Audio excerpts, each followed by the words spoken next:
오늘 말씀 1절을 보면 하나님이 나타나셔서 아브라함에게 나는 너의 방패다, 또 지극히 큰 상급이다, 이렇게 말씀하셔요. 이 방패, 상급, 이 얘기는 우리 지난주에 다룬 14장 얘기하고 연결된 거죠. 14장에서 아브라함이 그 북쪽 연합군대를 이렇게 습격해서 그들이 빼앗아간 롯과 조카 롯과 또 거기서 빼앗긴 소돔의 재산들과 이런 것들을 다 되찾아왔다가 멜기세덱을 만났을 때 그 멜기세덱을 만난 후에 자기가 얻은 것들을 다시 다 돌려준 그런 사건이 있었잖아요. 그런 거 하고 아브라함이 그렇게 하고 나서 두려운 마음이 조금 생겼던 것 같아요. 왜냐하면 어쨌든 자기는 뭐 그래봐야 조그만한 그런 부족의 지도자고, 그렇다고 해서 아브라함이 그 사건을 계기로 해서 무슨 소돔 지역의 맹주로 선출된 것도 아니고요, 또 실제로 그 지역을 다스리게 된 것도 아니고, 그럴 수 있었지만 그런 거 포기했잖아요. 그러니까 지금 생각에 이제 다시 만약에 그 북쪽 연합군들이 쳐들어오면 자기 혼날 거 아니에요. 그러니까 두려운 마음 생겼어요. 그래서 막 그 마음하고 또 자기가 그렇게 전투하면서 이겼던 거 전리품 자기 안 갖고 왜 소돔이랑 어떤 연관을 갖지 않기 위해서 다 줘버렸다고 그랬잖아요. 그러니까 자기 물질적으로 이득이 된 것도 없고, 이제 그런 마음 복잡하게 있는데 하나님이 나타나셔서 1절에 그런 마음 헤아리시고 내가 너의 방패가 될 거다, 내가 너의 상급이 될 거다, 이런 약속의 말씀해 주세요. 그러니까 앞이랑 관련해서 이런 말씀해 주시는데, 우리 성경에 보면 구약 성경에서 하나님을 방패로 표현하는 거 조사해 본 사람들이 세 보니까 89개 나온대요. 근데 그 중에서 전부 다 88개는 하나님이 내 방패 되세요라고 우리 사람이 말하는 거고요, 하나님 입장에서 내가 네 방패가 돼줄게라고 하는 건 여기가 유일해요. 그러니까 같은 방패라도 하나님이 직접 말씀하시는 유일한 얘기 여기 있고요, 그만큼 하나님이 아브라함에게 보호의 뜻을 분명히 하시는 걸 알 수 있죠. 근데 이렇게 얘기했는데 이 얘기를 듣고 아브라함이 그래요, 고맙습니다, 이렇게 받아들이지 않아요. 오늘 이야기 보면 오늘 15장은 분위기 별로 안 좋습니다. 그러니까 이 15장에 굉장히 좋은 내용이 많이 있는데, 그리고 15장 되게 중요하거든요. 왜냐하면 이게 이제 언약장이라고 부르고, 사실 아브라함이 하나님으로 받은 언약을 확인하는 그런 내용이기도 하고, 또 하나님이 앞서서 이렇게 두려워하는 아브라함에게 방패 대줄게, 상급 대줄게, 이렇게 얘기하는 거 좋은 이야기고, 뭐 또 하나님이 별도 보여주시고 막 이러는데, 근데 이거 진행되는 분위기는 이 말을 듣는 당사자 아브라함은 이 하나님 얘기를 하나도 잘 받아들이려고 하지 않아요. 오늘 15장을 보면 아브라함의 마음은 불만으로 가득 차 있어요.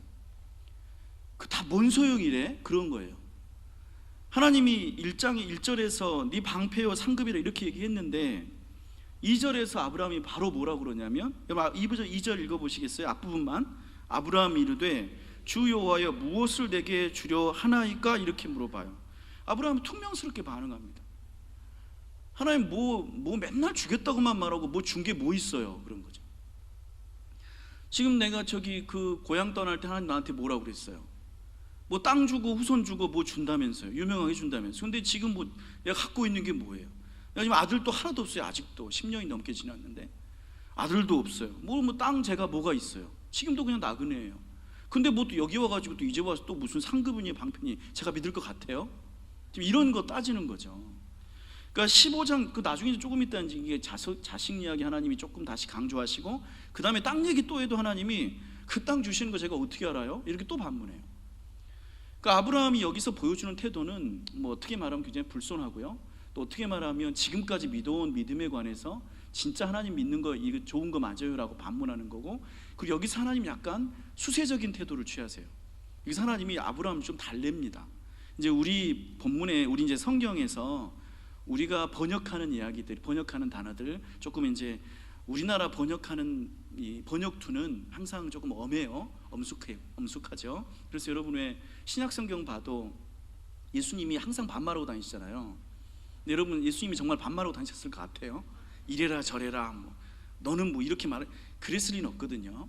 그러니까 근데 이제 우리말 번역할 때 우리는 이 번역할 딱 자세가 뭔가 하나님 예수님 높은 분들이니까 반말하신다 이런 투로 바꿔버렸어요. 근데 실제로는 그렇지 않았을 거고, 또 여기에서도 보면 이제 15장에 어떤 표현들이 약간 하나님이 이렇게 좀 이렇게 뭐랄까 좀 자세를 낮추시고 아브라함을 좀 이렇게 살살 달래시는 그런 게 나오는데 그런 뉘앙스 많이 빼요. 그러니까 이제 그런 이야기들이 여러 군데 나오는데 우리 3절에 보면 여기도 나오고 또 나중에 이제 아무튼 다른 데서 나옵니다. 근데 별로 번역하기도 좀 어렵고 그런 뉘앙스의 문제라서 번역이 잘 안 되긴 했는데 어쨌든 그런 느낌들이 좀 있어요. 근데 여기서요, 아브라함이 왜 굳이 이렇게 좀 격한 반응, 그러니까 하나님이 그렇게 좋은 말씀 해주시는데 네 제가 또 다시 한번 믿어보겠습니다 그렇게 말씀해 주시니까 고맙습니다 이렇게 말하지 않고 왜 이렇게 조금 퉁명스러운 반응 보일까요? 여러분 다시 한번 롯을 생각해 보실래요? 아브라함이 왜 가나안으로 들어올 때, 고향 떠날 때 하나님이 말하지 않았는데 일부러 조카 롯을 데려왔다고 그랬잖아요. 그래서 롯한테 애착이 많이 있어요. 그러니까 적어도 롯을 통해서 뭔가 내가 대책을 마련할 수 있을 거라 이런 생각들을 갖고 있었고, 그리고 또 롯이 아들로 해주기를 바랬는데 근데 같이 와가지고 재산이 많이 불어나서 뜻하지 않게 이 불어난 재산 때문에 서로 다투다가 롯이 재산 문제로 불평하고 소돔으로 떠나버렸다고요. 근데 그 롯이 거기서 살다가 전쟁포로로 잡혀간 거예요. 근데 여기서 이제 지난주에 우리 말씀드렸듯이 이게 뭐 아브라함의 마음이 착하다 이런 얘기는 너무 성경적, 너무 이렇게 좋은 해석이고요. 그러기보다는 아브라함이 롯에 대한 애착이 여전히 있으니까 아브라함을 구하려고 찾아갔다고요. 그리고 목숨 걸고 전투했어요. 그리고 롯을 데려왔죠. 자, 그러면 여러분 같아도 그러거니와 아브라함 같으면 당연히 자연스럽게 여기서 롯에 대해서 무슨 마음 다시 품을까요? 내가 구해줬잖아요. 그리고 소돔 망했잖아요. 그러면 여기서 품는 생각이 롯이 자기한테 돌아올 거를 생각했겠죠. 그리고 이걸 기대하고 데리러 간 거예요. 왜냐면 아직도 아브라함에게는 아들이 없어요. 아직도 후손이 없다고요. 근데 이게 처음에는 오히려 이제 그 아버지 고향 집을 처음에 떠날 때는 자식 없는 거 주시겠지라고 했겠지만 이 자식 없는 거 아브라함 점점 나이 들어가죠. 그리고 주겠다는데 안 주시죠. 그러면 사실 이 약속은, 아들에 대한 약속은 시간이 지날수록 점점 더 아브라함 마음속에 의구심과 조바심이 더 커지는 이야기예요. 그냥 내가 느긋하게 기다리면 될 얘기가 아니라고요. 그러니까 롯에 대한 마음이 점점 커져요. 자식이 안 생기니까요. 그런데 롯을 굳이 데려왔는데 이 롯이 또 어떻게 했어요? 또 소돔으로 가버려요.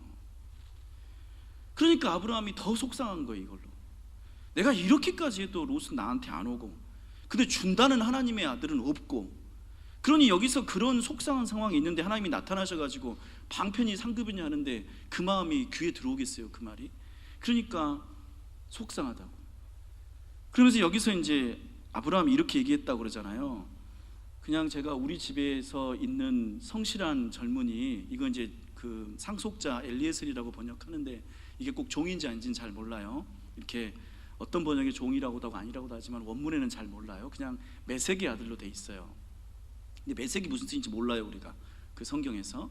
근데 아무튼 우리 집안에 있는 이 성실한 젊은이 중에 내가 그러니까 제일 일 잘하는 애, 걔를 하나 택해서 아들로 삼겠어요라고 말하지만 여러분 그 말이 아브라함에게 진심일까요, 아닐까요? 진심이 아니죠.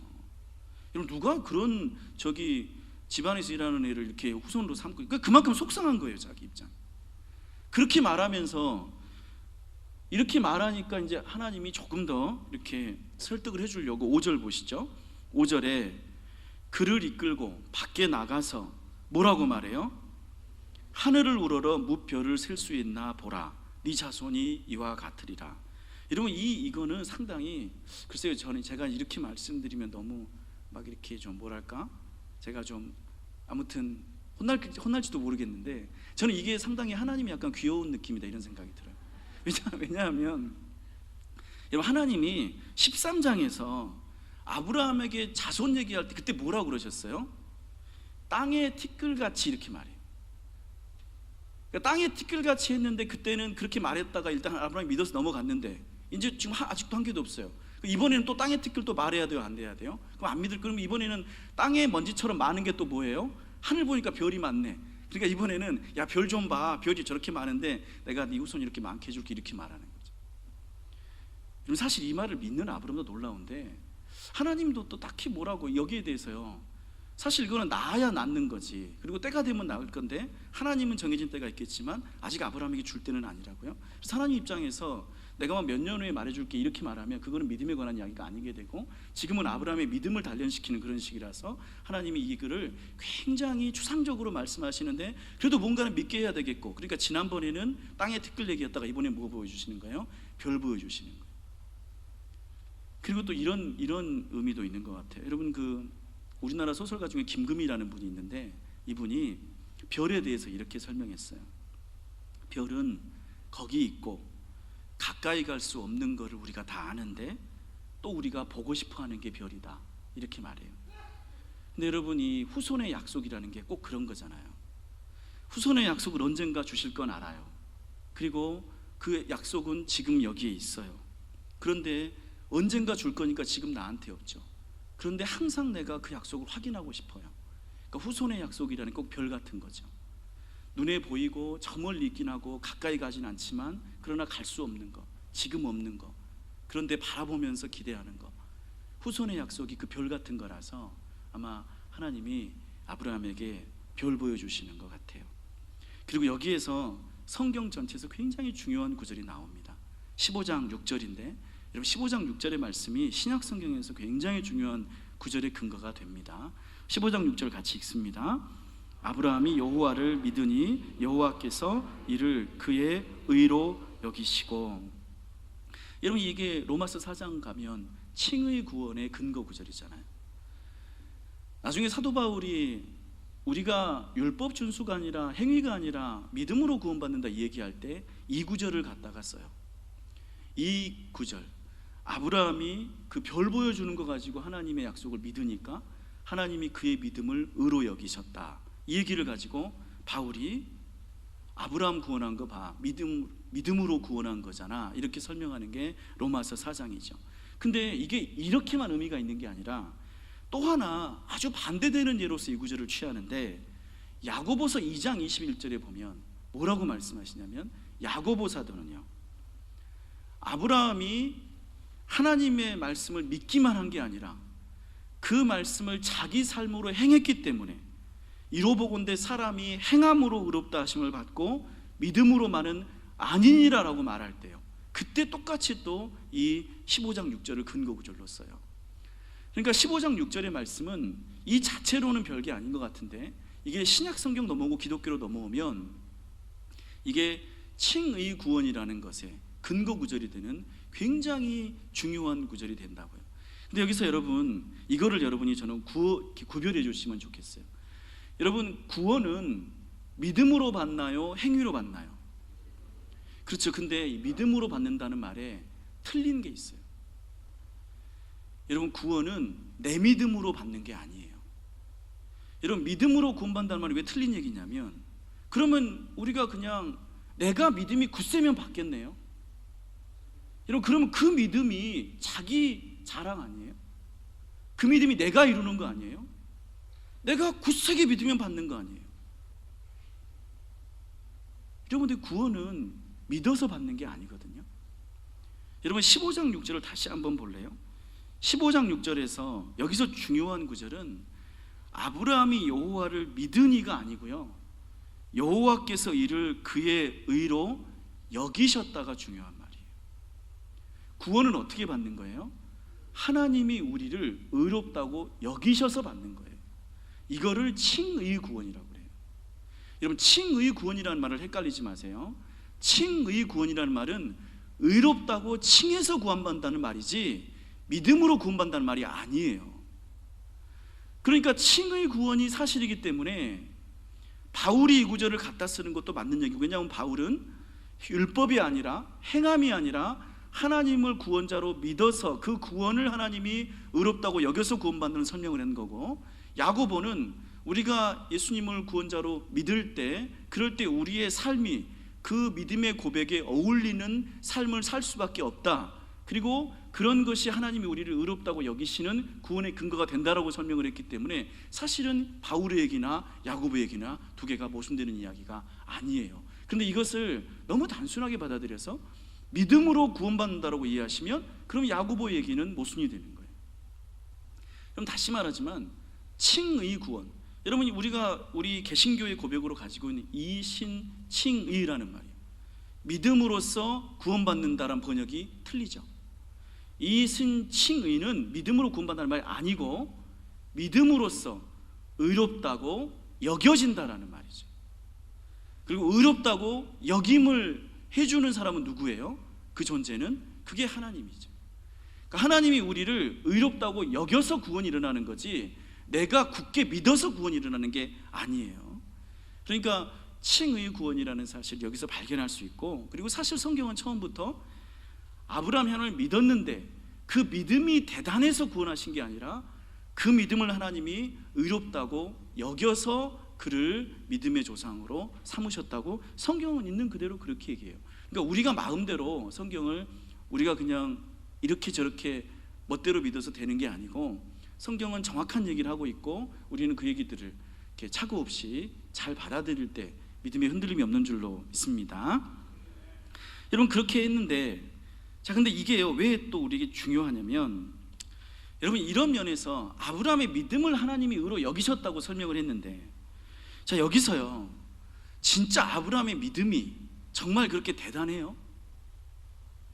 여러분, 아브라함의 믿음이 하나님에게 인정받을 만큼 완벽하고 흔들림이 없어요? 그게 또 아니라고요. 아브라함은 우리 생각하고 달리 믿음이 계속 흔들립니다.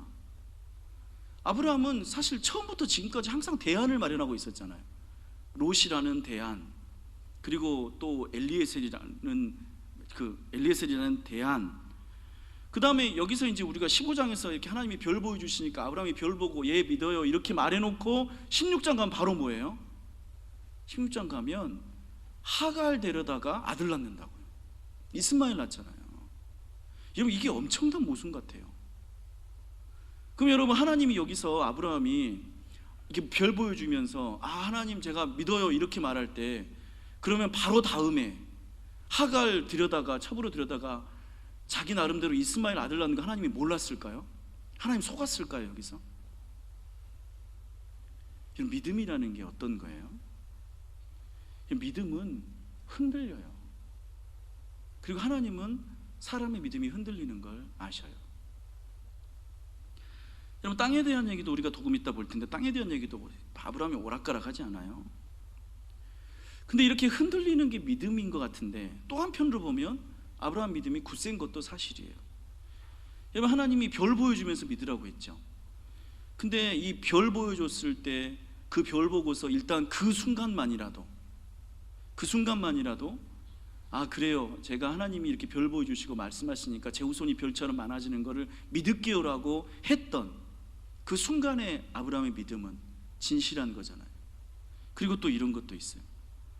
여러분 같으면 하나님이 별 보여주시면, 혹은 만약에 우리가 이렇게 밤에, 지금은 이제 별도 잘 안 보이지만 우리가 만약에 별이 많이 보이는 그런 곳으로 가서 하늘의 별을 본다고 쳐요.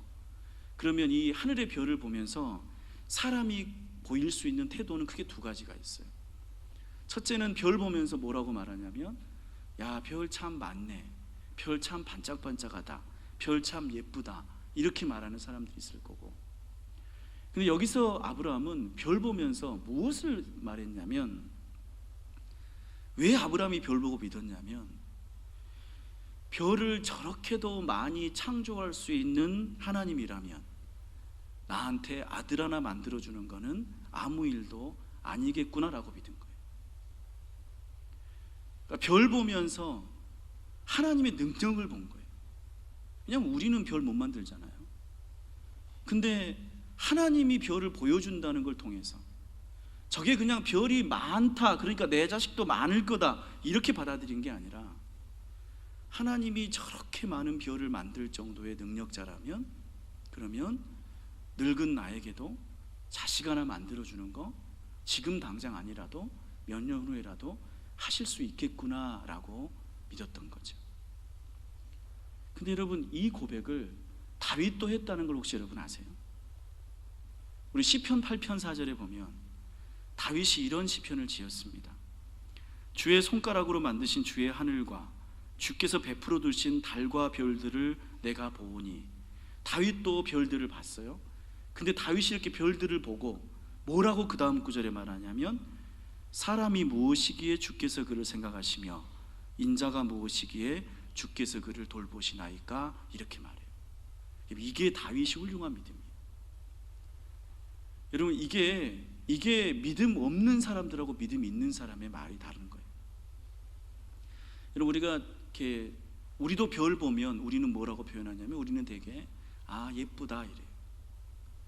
하나님이 별을 저렇게 지으셨으니까 하나님 찬양합니다 이래요. 근데 그런 거를 믿음이라고 말하지 않아요. 다윗이 뭐라고 말하냐면 다윗이 똑같이 하늘의 별들을 보고 하나님 저렇게 별들을 지으신 능력으로 사람인 나를 돌보시는군요 이렇게 말하는 거예요.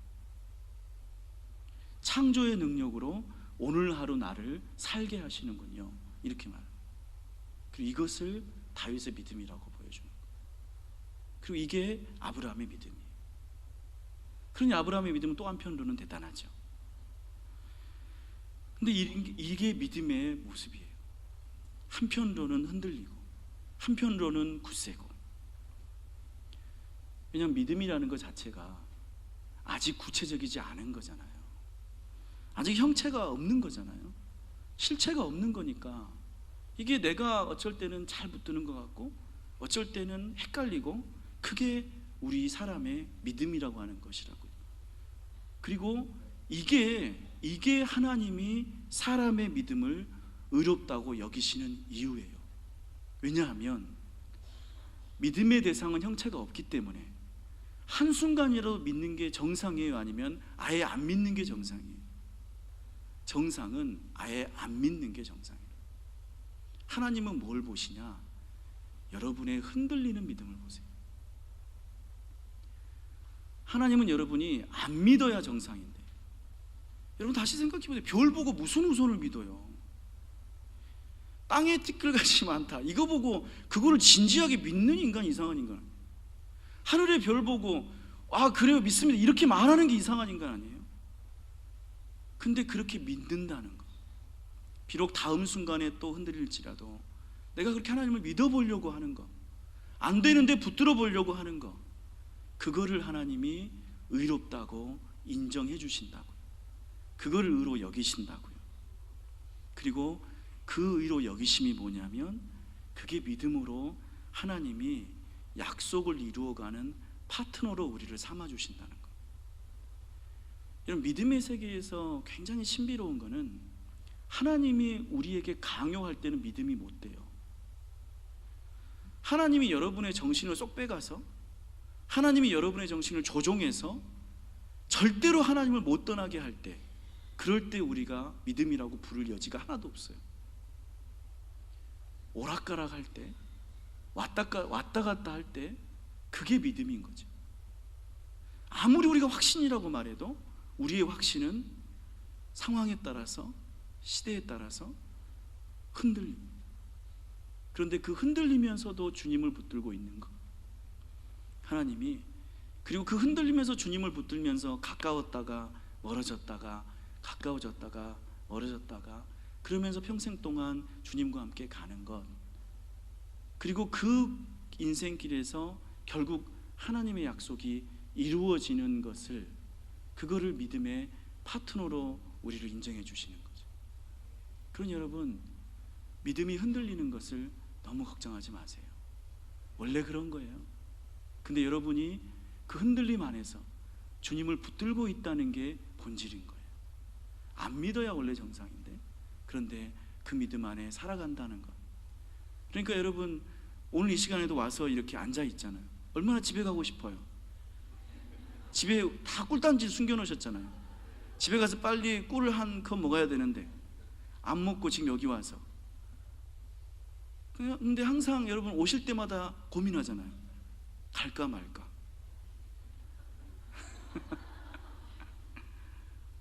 믿음이라는 걸 흔들려요. 근데 흔들림도 괜찮습니다. 하나님은 그 흔들림의 믿음을 받아들여 주십니다. 그리고 그것을 의롭다고 인정해 주시는 거죠. 그렇게 얘기하신 다음에 하나님이 이제 땅 얘기를 한 번 더 하시는데, 여러분 7절 말씀에서 하나님이 이제 아브라함이 하도 안 믿으려고 막 이렇게, 오늘 이제 분위기 별로 안 좋으니까 지금 15장에서 그러니까 하나님이 조금 이렇게 강하게 말씀하시는데, 여러분 7절에서 그런 거 느껴집니까? 여러분 7절은 이렇게 읽는 거예요. 여러분 7절에서 나는 하고 그 다음에 사실은 그 7절 끝에는 여호와니라 이 말이 먼저 나와요. 우리 히브리어 성경에 보면 하나님이 나는 여호와니라 이렇게 말한 다음에 이 땅을 너에게 주어서 차지하게 하려고 너를 갈대아 우르에서 끌어냈다 이렇게 말해요. 하나님이 나는 여호와다 이렇게 말하는 거 굉장히 의미심장한 표현이에요. 하나님 이렇게 잘 안 합니다. 여러분 하나님이 자기를 소개할 필요가 아무 얘기도 없거든요. 그리고 이 얘기는 성경에서 몇 번 나오는데 굉장히 중요할 때만 나옵니다. 여러분 이 얘기가 성경 다음에 나오는 게 언제냐면 출애굽기 3장 14절에서 하나님이 모세에게 자기를 소개할 때 나는 스스로 있는 자다라고 했던 그 말이 나는 여호와니라 이 말이에요. 그리고 요한복음 6장 20절에서 풍랑치는 바다 위를 예수님이 걸어가셔서, 예수님이 바다 위를 걸어간다는 게 무슨 뜻이에요? 인간의 경지를 초월해서 하나님으로 그들에게 다가가셨다는 말이죠. 인간은 무리를 못 걸으니까 하나님으로 그들을 다가가셔서 배 위에 오르실 때 그때 예수님이 제자들에게 뭐라고 그러냐면 내니 두려워 말라 이렇게 말해요. 그 내니가 무슨 말이냐면 나는 스스로 있는 자다 그 말이에요. 에고 에이미 이 말이 에흐에 아시르 에흐에 이 말이고, 그게 여기서 지금 7절에서 나는 여호와라 그 말이에요. 하나님이 이렇게 말할 때 굉장히 진지하게 말하는 거예요. 하나님이 그냥 약속을 줄 때하고 나는 여호와다 나는 나다 이렇게 말하고 줄 때하고 그 무게감이 하나님 입장에서는 달라요. 근데 아브라함을 설득하려고, 아브라함의 믿음을 굳세게 해주려고 하나님이 이렇게 강하게 말씀하시는 거예요. 나는 여호와고 그리고 내가 너에게 이 땅을 반드시 줄 거라 이렇게 말하면서 하나님이 꼭 주겠다는 의지를 분명하게 밝히죠. 근데 여기서 8절에서 또 아브라함이 여기에 대해서 아니 그럼 제가 그거를 뭘로 확인할 수 있나요? 라고 다시 한번 삐딱해집니다. 확인을 해달라. 근데 이게 사람의 마음이잖아요. 처음에 하나님이 땅 주겠다고 한 지 시간이 흘렀어요. 그때는 믿었지만 시간이 흘렀으니까 그 약속의 확인이 필요하잖아요. 제가 그거 어떻게 믿어요? 주님 저에게 증표를 주세요. 이렇게 요구하는 거죠. 이거는 불신이라기보다는 더 잘 믿고 싶은 마음이죠. 여러분이 신앙생활 하실 때 여러분이 어떤 약속을 붙들고 신앙생활해요. 근데 하나님이 잘 안 주셔요. 그럼 여러분이 하나님에게 징표를 요구하시는 거 불신앙의 증거는 아니에요. 왜냐하면 그런 것들은 더 잘 믿고 싶은 거니까. 주님 내가 믿음이 흔들려요. 주님 내가 더 믿어야 되는지 잘 모르겠어요. 주님 저에게 징표를 주세요. 제가 그걸 어떻게 더 믿어야 돼요? 어떻게 더 붙들어야 돼요? 이렇게 말하는 거는 더 잃지 않고 붙들고 싶은 마음의 표현이고 그 부탁이 8절의 말씀이라고 할 수 있죠. 그러니까 하나님이 9절에서 그래 내가 확인해 줄게 그리고 이렇게 희생제사 같은 언약의 준비를 하라고 그래요. 3년 된 암소, 3년 된 암염소, 순양 그리고 비둘기 새끼들 가져와서 어떻게 하라고 그러냐면 이거를 반으로 쪼개라 그래요. 반으로 쪼개죠. 이게 왜 쪼개냐면 이게 이 당시에 사람들이 약속하는 방식이었거든요. 여러분 이거를 이제 반으로 쪼개서 약속을 할 때 이렇게 고기를 이렇게 반으로 쪼개고 나서 그 사이를 이렇게 사람이 지나가잖아요. 그리고 지나가면서 어떤 약속을 하는 거냐면 내가 이 약속을 깨면 내가 이 반 쪼개진 짐승들처럼 내가 반으로 쪼개져 죽을 거다. 반드시 지킬 거다. 이거 표현할 때 이런 식으로 약속해요. 그래서 제가 이거 설명드릴 때 꼭 하는 말이 있어요. 여러분 생일 때 케이크 자르시죠? 여러분 생일 케이크 왜 자른지 알아요? 여러분 잔치할 때 이렇게 결혼할 때 케이크 자르죠? 여러분 케이크 왜 자른지 알아요? 먹으려고 자르는 게 아니라 안 잘라야 많이 먹죠. 내가 이 약속을 깨면 이 케이크처럼 쪼개지리라 그 약속을 하는 거예요. 케이크를 반으로 굳이 자르는 까닭은 내가 이 결혼의 약속을 깨면 내가 이 축복의 약속을 깨면 그러니까 생일 자리에 와가지고 다 축복해 주잖아요. 근데 이렇게 이 자리에 와가지고 축복하고 뒤돌아서 나 욕하면 너는 이 케이크처럼 반으로 잘라줄 거다 이렇게 말하는 거죠. 여러분 그러니까 케이크 반으로 자를 때 함부로 그 옆에 가지 마세요. 배신하실 거면. 그러니까 우리가 이렇게 자르는 게 그런 엄한 의미들이 있어요. 그러니까 성경에 여기에서 이제 그런 기원들을 보여주고요. 하나님이 이렇게 짐승들을 이렇게 잘라주면서 내가 만약에 이 땅 주겠다는 약속 어기면, 그러면 내가 여기처럼 잘라질 거니까 반드시 지켜줄 거다, 이런 약속하죠. 근데 이제 여기서 이제 하나님이, 원래 하나님의 계획은 있잖아요. 근데 이제 여기서 이렇게까지 말씀하셨기 때문에 하나님이 이제 여기서는 조금 더 구체적으로 약속을 해야 될 것 같다고 이렇게 판단하셨던 것 같아요. 그래서 여기에서 시기를 정해주세요. 원래 하나님의 계획은 아브라함에게 당장 땅을 주는 게 아니었어요. 그러니까 이것을 이제 말할 생각이 없으셨는데, 근데 여기서는 이제 이렇게 약속을 해버렸기 때문에, 왜냐면 나중에 아브라함이 와서, 아니 이제 아브라함이 한 20년 지나고 나서 왜 아직도 땅 안 줘요? 이렇게 말하면 그때 또 하나님 뭐라고 할 말이 없잖아요. 그러니까 여기서는 하나님이 이렇게 쪼개지는 언약을 맺었기 때문에 여기서 하나님이 400년 후에 줄 거라는 약속을 해줘요. 네 세대가 지나고 나서 너의 후손들이 이 땅을 차지할 거다, 이런 얘기를 아브라함에게 환상을 통해서 보여주시죠. 여기서 이제 세세한 거, 이제 사소한 거 제가 조금 짚고 넘어가면, 우리 여기서 이렇게 쫓고 나서 11절 말씀 같이 읽겠습니다. 솔개가 그 사체 위에 내릴 때에는 아브라함이 쫓았더라. 여러분, 이 말씀 안 중요한 것처럼 보이지만 이거 굉장히 성경 역사에서 중요한 말씀을 다루집니다. 이 말씀은 그 성경 이렇게 그림으로 표현하는 장면도 굉장히 많이 다루고요. 그러니까 별거 아닌 것 같은데 중요한 이유가, 솔개는 부정한 짐승입니다. 그러니까 솔개는 사체를 먹고 살잖아요. 그러니까 성경에서, 레위기에서 부정한 짐승으로 구별을 하고, 여기서 솔개를 언급한 이유는 이 부정한 짐승이 날라와서 하나님과의 약속을 와서 채가려고 해요. 그러니까 이거를 우리가 영적으로 읽어요.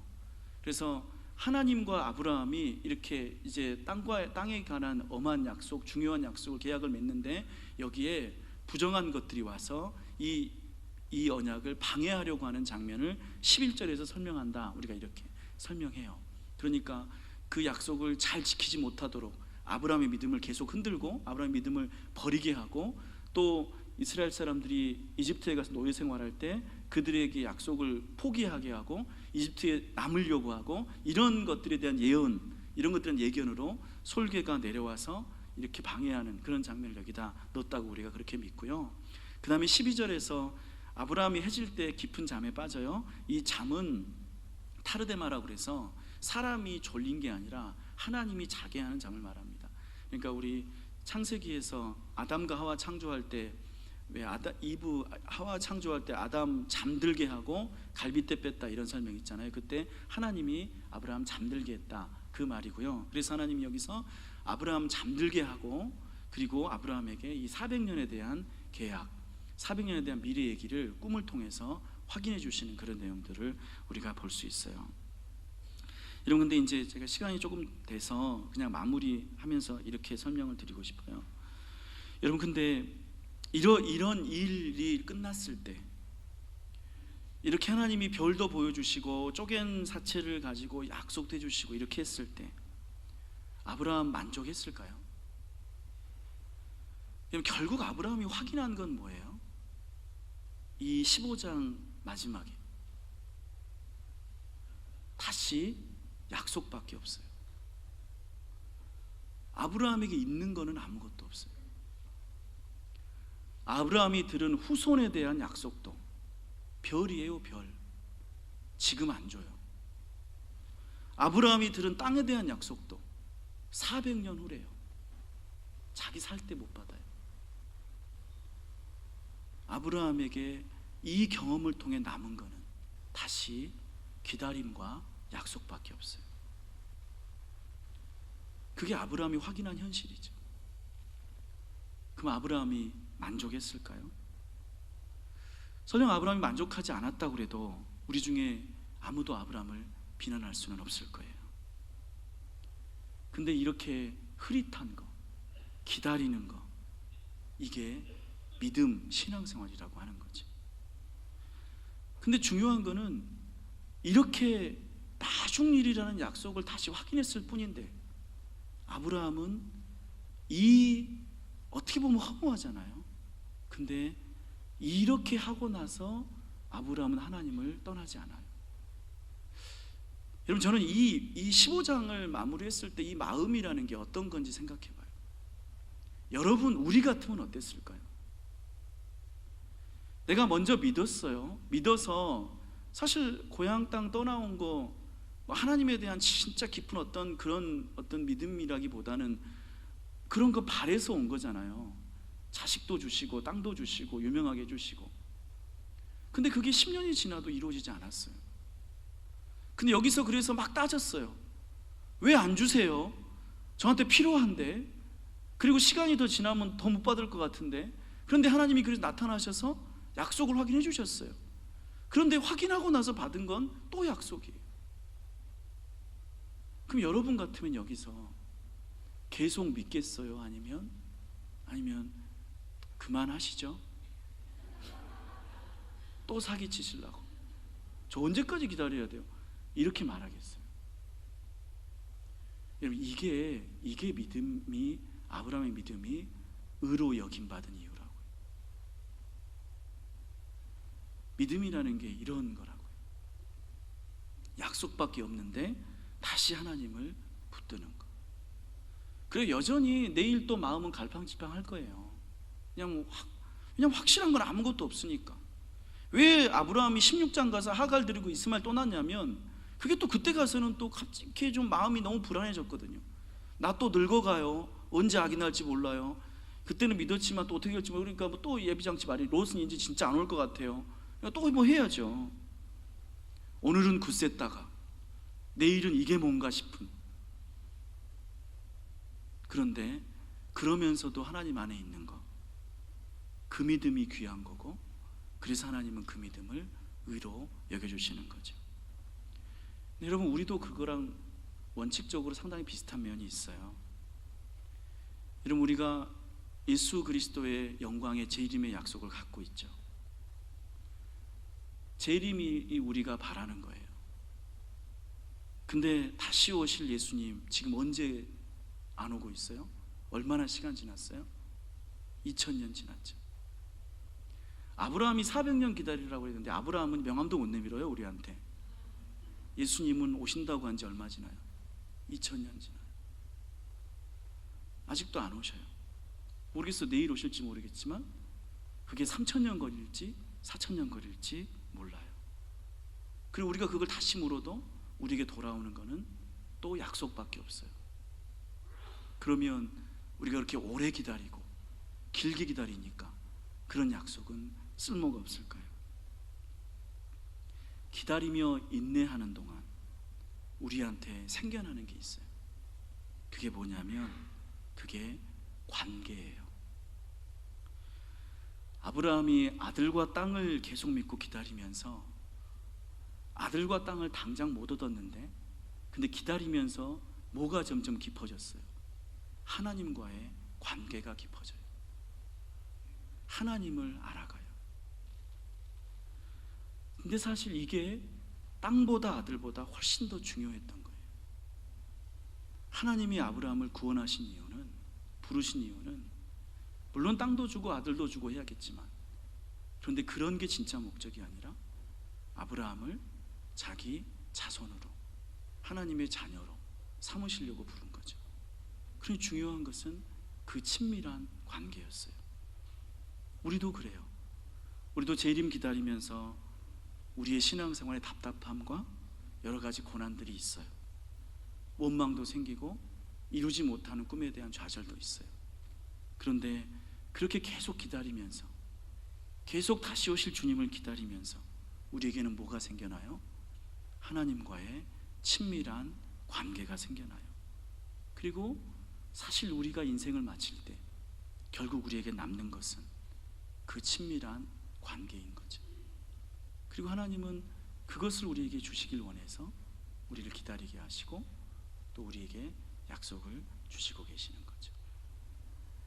여러분, 오늘 우리가 나눈 이 믿음의 이야기가 여러분의 신앙의 지표가 되기를 바랍니다.